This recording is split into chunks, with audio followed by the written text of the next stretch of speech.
Let's call her Kath, a 51-year-old divorced woman, well-educated, had a great job. Unfortunately, the company she worked for went broke. She was thrown out of work and at her age couldn't get another job.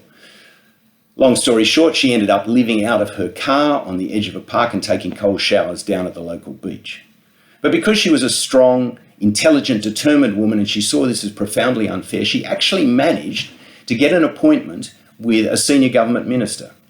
And he said, "Oh, Kath, don't worry about it. We've got this great scheme. We're going to cut taxes to corporations, and with the extra money they have, obviously they're going to invest in the nation and there'll be plenty of jobs for you and everyone else."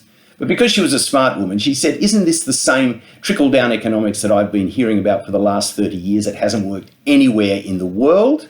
And besides, if you do manage to create a few jobs, how am I going to compete against the other 3 million people that'll be applying for them at my age?" And he said, "Oh, no, don't worry, trust us." Well, she wasn't going to trust him, obviously. So she went off and she managed to get herself an appointment with a senior Labor figure.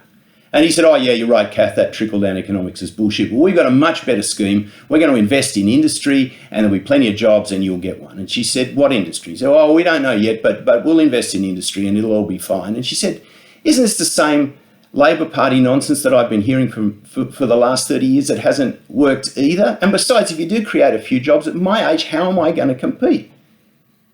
Well, of course, that was 5 years ago and she's still living out of a car.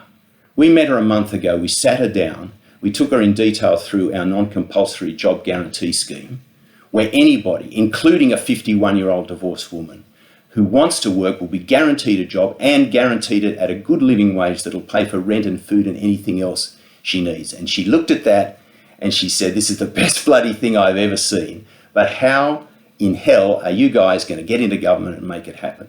And we said, "Well, Kath, it's still a democracy, believe it or not. And if you vote for us, we'll get into government."